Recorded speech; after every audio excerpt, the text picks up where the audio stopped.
Hello my friends, and let's start right away with the Kherson direction. This situation here remains stable and there are no new changes along the front line. This is because the Russians are increasingly deploying reserves and artillery here to strike with fire at all the footholds that our forces have managed to create. Specifically on this front, the Russians have increased the presence of aviation and are launching guided bombs toward the Berezslav district and Kherson. The Russians claim that the Ukrainian armed forces, despite everything, continue to stay on the left bank and maintain positions in the forest, attempting to expand their controlled territory. The guys from the field confirm the information published by Comrade Rybar and Ad. The battle in the forest is going on for the second day. Today there is also shooting in the forest. Yesterday, the enemy had 6 groupers down. The enemy asked for evacuation. He was sent by his command. The fighting has intensified again. The armed forces of Ukraine are trying to climb and expand their bridgehead. They do not have much success. The advance is very small. The enemy's electronic warfare is in full swing. Communication in the settlement is also almost non-existent. There are losses on both sides. The weather makes it difficult to drive on both sides.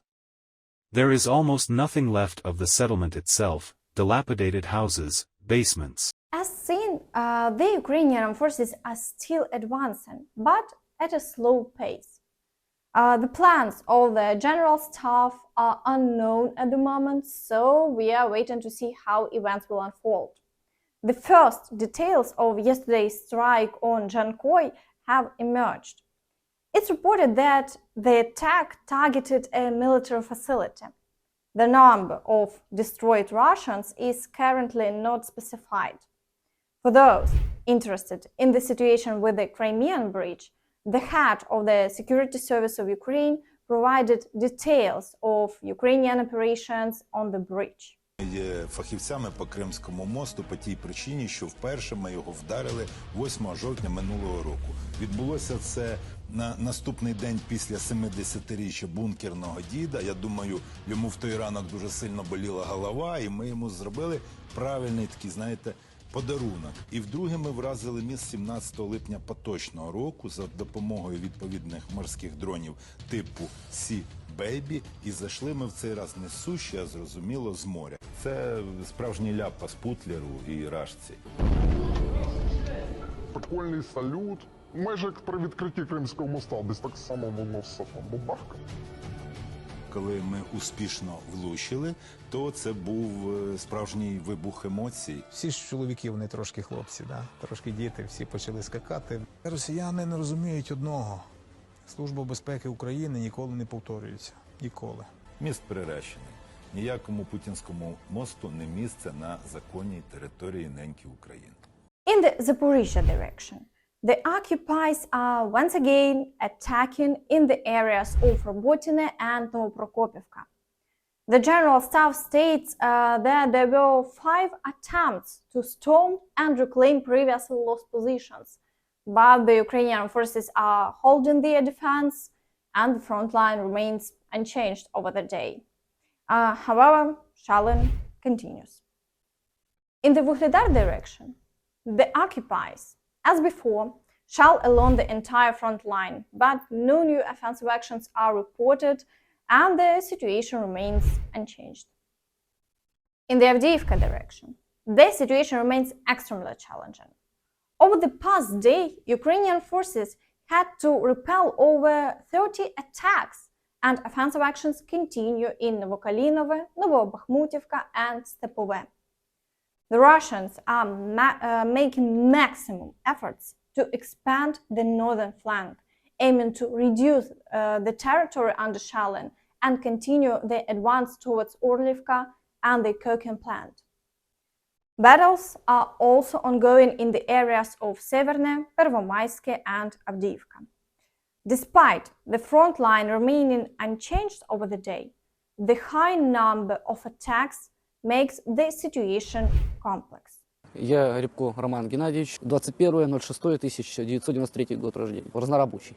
Вот. На ночной базе работал, в общем, с бригадиром конфликт вышел, я его ножом резанул и попал в тюрьму. В тюрьму попал 6 октября 22 года. Год провел я в тюрьме, приехала с Минобороны в этот тренировочный лагерь, привезли, месяц тренировок, вот, и потом отправили на передний край.